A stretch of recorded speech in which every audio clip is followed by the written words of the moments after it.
say, dear Lord, He's all I have.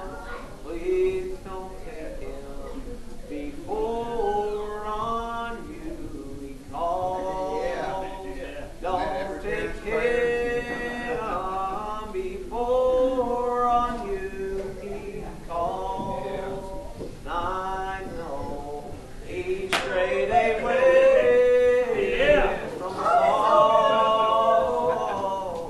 So with prayer, I'm on my knees to say, dear Lord, don't take Him before He saved. Well, time's gone by, and now I serve the Lord. And I know my mother thanks Him every day. What do you got that's Now precious? forever, until I'm gone away, I'll be glad I got to hear my mother pray. She'd say, don't take Him before on you He calls. And I know He strayed away from us all. So with prayer, I'm on my knees to say, dear Lord, don't take Him before He saved.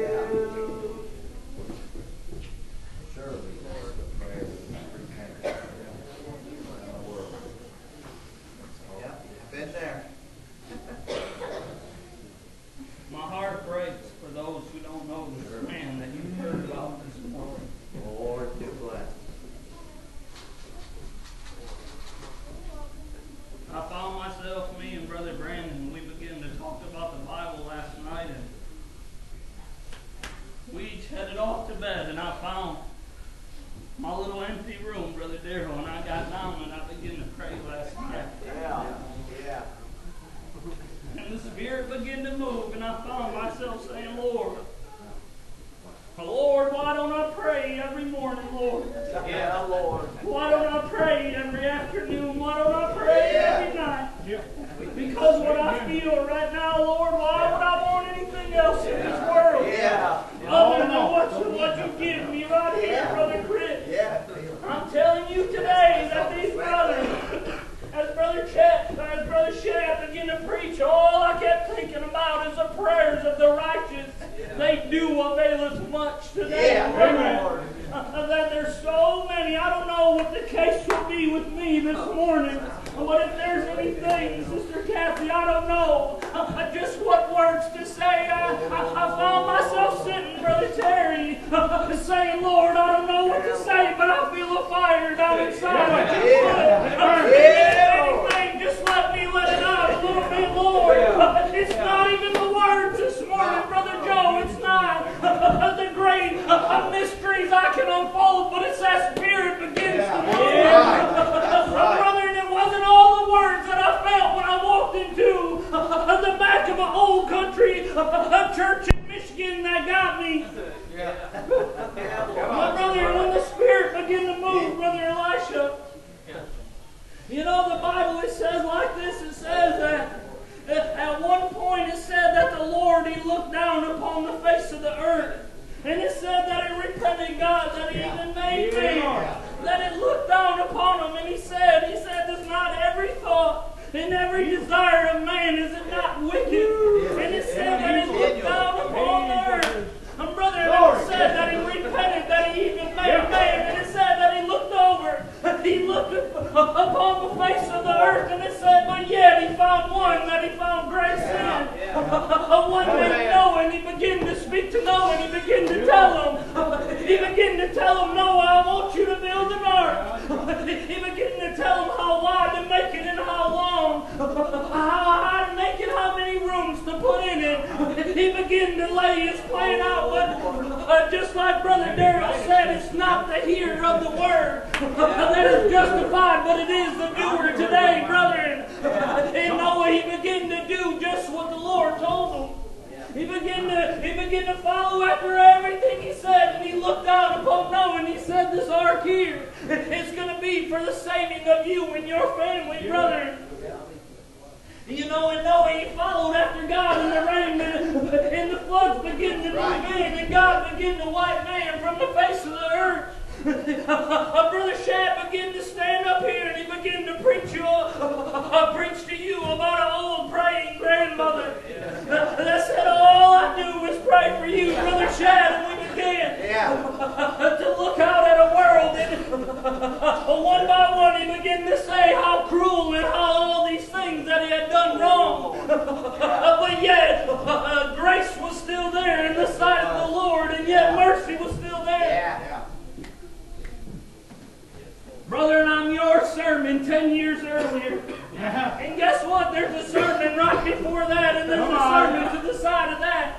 Brother, and there is. What we found in the Lord, what mercy and what grace was so sufficient for the world that He made enough for all of it. That's right. Brother, and you're looking at, it seems like another lifetime ago, but you're looking at one. At just another 16-year-old runaway who thought that I had a better way, thought that I had more answers in the nest, just like Brother Shad. And guess what? When I returned to the house of the Lord and found my grandmother, how many times did I come up to her in the church house and hug her, and she just began to cry a little bit. And she said, Mike, you don't know how many times that I cried myself to sleep praying for you.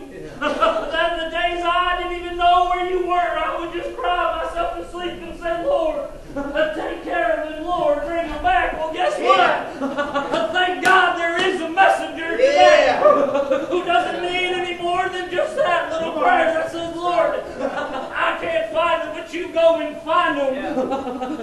And guess what, Noah? He took his family and he went into that ark and he saved his boys right there. Saved their wives, and he wiped away all the people in the face of the earth.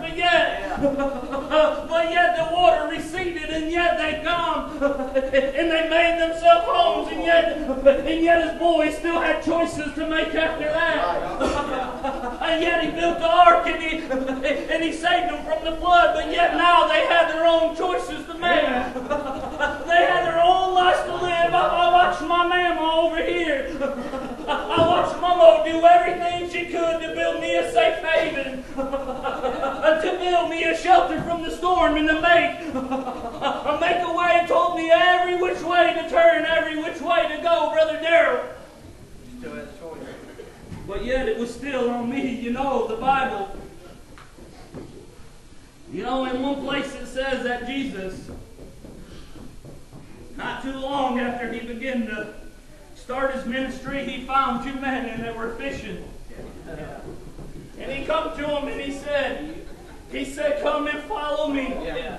And I'll make you fishers of men. And those boys, all it said is that they stopped right there and they followed after him. And it said that he found two more brothers and he said, come and follow me. And those brothers, they left all that they had and they went and followed after him. What kind of voice, Brother Elisha? What kind of something had to come out of that man that you would leave everything behind? But yet I read in another place where it said that the Lord, that Jesus, he said he called a couple more men. And one, he looked at him and he said, I'll follow after you. He said, but first, let me go and bury my father. And Jesus, he looked at him and he said, let the dead bury their dead. And go and preach that the kingdom of heaven is at hand. And it said, likewise, right after that, it said another. He told them, come. And he said, hold on, Lord. He said, let me go and bid my family farewell. And then I'll come and I'll follow you. And he said, which man of you, holding the plow and looking back, he said, is not fit for the kingdom of heaven? I'm telling you today that the plan, it's laid. It's already finished. It's already accomplished. It's already waiting. You know, the Bible says like this. It says to cast your cares upon me, for I care for you today. You know, when I was out in this world and I was lost and I was hungry, And I began to come back into my right mind, and I thought I'm going to go back to the house of the Lord. And I began to make my way out to the church. And I began to seek Him out a little bit and said, Lord, I'm ready to hear you a little bit. You want to know how you find this man? You want to know this great mystery, get hungry and get thirsty today. That is the great mystery today. It says that those that do hunger and thirst after righteousness, they shall be filled.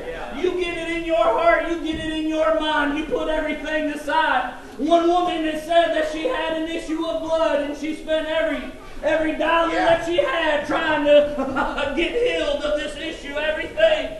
She said she spent all the money she could and still had this issue. But yet it said that she heard of this man named Jesus walking by, and she said she went to him and found a great crowd about him. No doubt couldn't even hardly get to him, men and women crowded to him, and it said that she got down and she pushed and she clawed her way just to touch the hem of his garment. Guess what today? You want to know how to get it. Get that hungry today. Where nothing's standing in your way, saying, Lord, I'm going to find you. Lord, I'm going to seek you with everything that's in me. And God, He takes care of the rest today. I'm telling you today that the Lord,